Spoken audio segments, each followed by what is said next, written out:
Salve, salve! Sejam bem-vindos, sejam bem-vindas ao canal da Escola da Diplomacia Periférica. Para você que não me conhece, meu nome é César Santos, eu sou candidato ao concurso de admissão para a carreira de diplomata já há alguns anos e estou aproveitando aqui o nosso espaço no YouTube para compartilhar com vocês essa experiência e passar aquele bizu da preparação. Bem, se você viu o vídeo primeiro e se você viu o vídeo zero, sabe que nós estamos nos organizando para fazer o caminho do zero à aprovação. Eu lembro uma mensagem muito importante do vídeo zero: não há receita de bolo. E lembro uma mensagem super importante do vídeo 1, que é a questão da sua disponibilidade, a questão da sua disciplina e a questão do dinheiro, tudo bem? Nesse terceiro vídeo eu vou trabalhar um pouco com as disciplinas que caem no concurso e com o modo de se preparar para cada uma delas. Lembrando que eu inclusive já comentei no vídeo anterior essa divisão esquemática que eu costumo fazer entre dois blocos de disciplinas. Eu falo das disciplinas de habilidades e falo das disciplinas de competências. Eu estou chamando de habilidades aquelas disciplinas que te exigem alguma fluência, que você leva, que você adquire por meio de muitos exercícios. Você quer ver um exemplo? A matéria de inglês, por exemplo. Inglês, se você, sei lá, pegar um dicionário e ler, decorar todas as palavras do dicionário, não é muito certo que você vai ter um bom desempenho na prova do CACD, embora você saiba muitas palavras. Se você pegar a gramática e eventualmente souber todas as regras gramaticais, inclusive depois de já ter pego o dicionário, bem, você terá um conteúdo técnico muito interessante, uma boa capacidade da norma, de escrever a norma culta, de se expressar na norma culta e um bom conteúdo de vocabulário. Mas ainda assim é possível que você não tenha um bom desempenho na prova de inglês. Por que isso? Porque os exercícios demandados na prova de inglês exigem que você saiba aplicar a gramática, aplicar o vocabulário e aplicar inclusive outras dimensões da língua que são adquiridas por meio de exercícios. Eu estou falando sobre a sua habilidade no uso da língua inglesa. Tudo bem? Por outro lado, existem as matérias que a gente tem chamado de matérias de competência. Muito bem, vou dar um exemplo aqui para você. Se você estuda política internacional ou geografia, bem, quanto mais você lê conteúdos de política internacional, quanto mais você lê conteúdos de geografia, maior a sua nota. Percebam a diferença? Queridos, essa diferença é esquemática. Isso não significa que há uma divisão exata entre o que é habilidade e o que é competência, mas isso nos ajuda a nos preparar melhor para conversar com as bancas examinadoras. Então eu separei em dois blocos: disciplinas de habilidades e disciplinas de competência. No bloco das disciplinas de habilidades eu coloquei língua inglesa, como nós conversamos, e as demais línguas: língua francesa, língua espanhola, língua portuguesa. E, olha o bizu, economia. Língua inglesa, língua espanhola, língua francesa, língua portuguesa e economia. As outras disciplinas eu deixei em tese lá para a parte de competência. E vou me debruçar agora em conversar um pouco com vocês sobre como a gente vai se preparar para as disciplinas de habilidades. E mais adiante eu falo sobre as disciplinas de competência, tudo bem? Vamos começar com o exemplo que eu já usei, que é o da língua inglesa. Você vai encontrar na prova 4 exercícios. Você vai encontrar o pedido para você fazer um summary, uma composition, uma version e uma translate. O que é o summary? O summary, assim, em português, para facilitar o nosso entendimento, você vai precisar fazer o resumo, uma redação, uma passagem do português para o inglês e uma passagem do inglês para o português, o inverso, né? Muito bem, são exercícios que vão avaliar, assim, criteriosamente, algumas habilidades. Olha aí, ó, algumas habilidades que você desenvolveu ao longo do seu treinamento. Então é recomendável que a sua preparação para essas matérias de habilidades sejam o mais próxima dos exercícios que serão demandados na sua prova. Ah, César, mas eu não sei nada de inglês, não sei nada de francês, não sei nada de espanhol, de economia, então, pelo amor de Deus.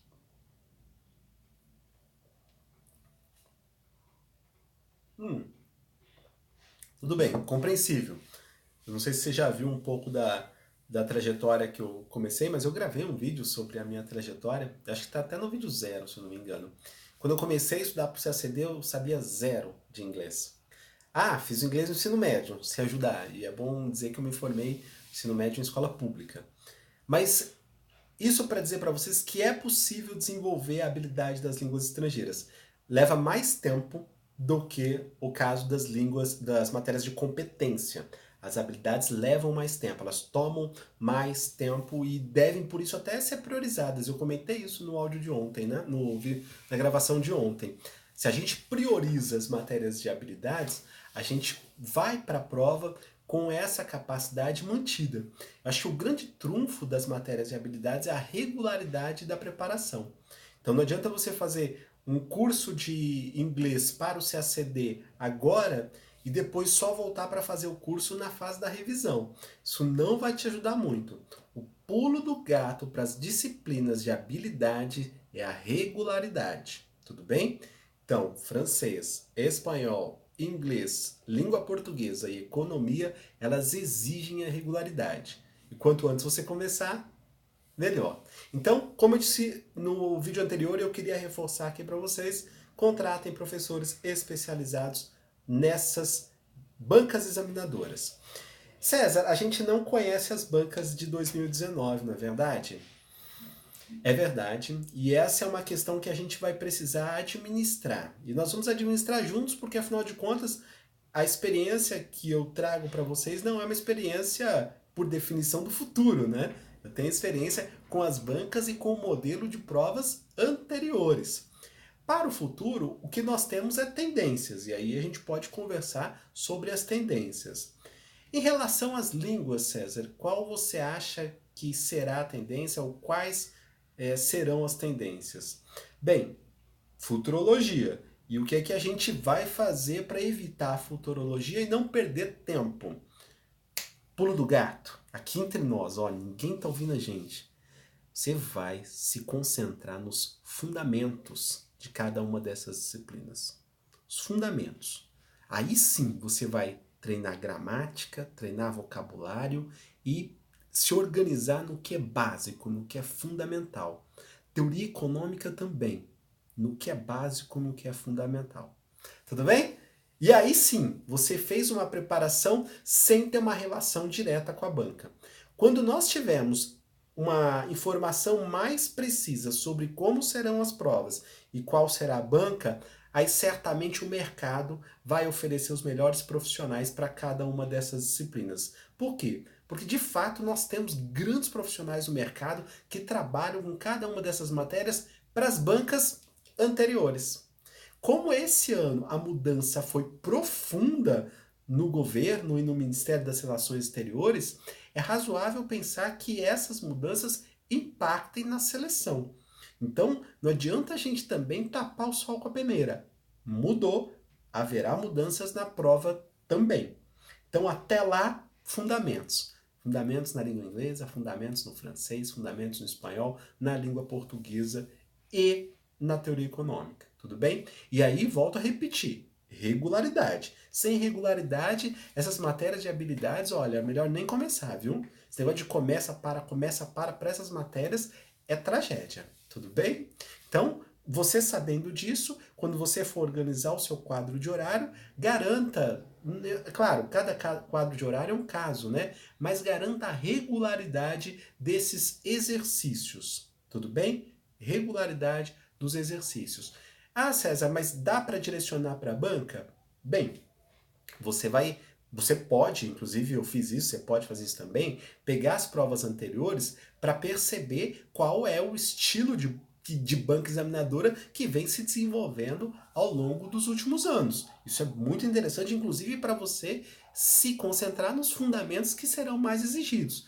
Afinal de contas, é muita coisa para estudar. Então, se a gente puder focar naquelas habilidades que serão melhores, mais provavelmente demandadas, se concentre nelas, tudo bem? Mas, sobretudo, os fundamentos de cada uma dessas disciplinas não tem como a banca examinadora, qualquer que seja ela, fugir de demandar os fundamentos de vocês. E aí, quanto melhor vocês estão nesse nível básico, mais confiante vocês ficam, melhor desempenho vocês terão na prova. Tudo bem? Agora nós vamos passar, para as disciplinas de competência. Eu estou me referindo às matérias de História, e aí vale História Mundial, História do Brasil. Estou me referindo também à disciplina de Direito, e aí vale Direito Interno, Direito Internacional Público, e aí vou fazer uma ressalva para essa banca examinadora, tá? Vale para a prova de Política Internacional, vale para a banca de Geografia. O que eu estou dizendo em relação, o que eu estou sugerindo, melhor, em relação a essas matérias de competência? Eu estou sugerindo que vocês leiam, e que vocês leiam muito, muito. Leituras aprofundadas e leituras básicas. Mas o grande trunfo de vocês será a carga de leitura, tá bom? Quando a gente for discutir forma de responder cada uma das bancas, porque tem diferença em cada uma das bancas, de linguagem, de estilo, de visão de mundo, aí nós vamos conversar sobre forma. Mas não há forma que se discuta sem o conteúdo. E aí a demanda que você vai precisar é por leitura. Então você vai demandar leitura, indicação bibliográfica dos professores, eventuais aulas para você se familiarizar com a linguagem. O importante é que você aprofunde-se nas leituras. César, por onde eu começo quando eu não conheço a banca examinadora? Bem, aqui entre nós... Não, vem cá. Tem uma banca examinadora que não vai mexer, que é o próprio Ministério das Relações Exteriores, concorda? Claro, pode mudar um diplomata aqui, outro acolá, pode mudar a orientação da política externa brasileira, mas o Ministério das Relações Exteriores estará lá, não tá? Muito bem, com esse bizu eu sugiro que você se aprofunde no site do Ministério das Relações Exteriores e, mais importante, olha só, vinculado ao Ministério das Relações Exteriores, vocês que são mais experimentados no concurso já sabem disso, existe a Fundação Alexandre de Gusmão.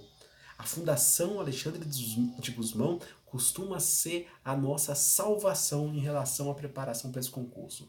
Conteúdos produzidos por diplomatas e por especialistas em relações internacionais de excelência. Então, está procurando conteúdo, está procurando se aprofundar nessas matérias de competência, vá ao site da FUNAG e divirta-se, tá bom?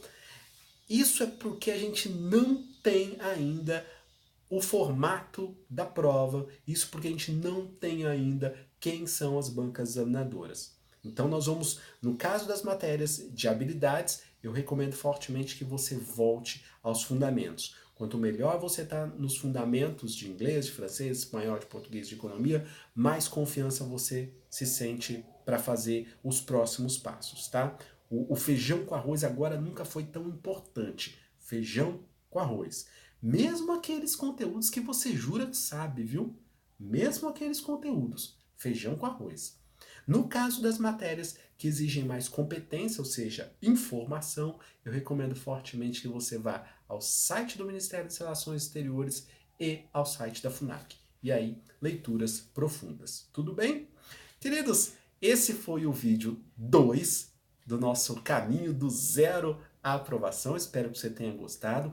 Quero te dizer uma última coisa, um recado e também um convite. Eu não vou como é que se diz? Divulgar esses vídeos, esses conteúdos, como os YouTubers costumam fazer, tudo bem? Não vou fazer isso porque não é minha praia. Eventualmente pode ser que eu divulgue na internet, lá no nosso grupo do Facebook, mas eu não vou fazer uma propaganda. A nossa preocupação aqui é realmente compartilhar um conteúdo para o concurso de admissão à carreira de diplomata que beneficie o maior número de pessoas. Então, o meu convite é que para você se você puder, claro, se você tiver interesse, que você nos ajude a divulgar, que você curta, que você comente, que você compartilhe esse conteúdo com os demais candidatos. Claro, se o conteúdo fizer sentido para você. Se o conteúdo não fizer sentido, compartilha com os inimigos, compartilha com os adversários, enfim, compartilha com aquelas pessoas que você não curte muito, entendeu? Então, brincadeiras à parte, gente, é só para avisar que eu não vou entrar na pilha de virar showman ou na pilha de virar youtuber, tá bom? Estou aqui interessado em compartilhar com vocês conteúdo sobre concurso de admissão à carreira de diplomata e também debater alguns conteúdos sobre diplomacia pública. Esse foi o vídeo 2 da nossa série do Zero Aprovação. Prazer enorme estar com vocês. Até o próximo vídeo.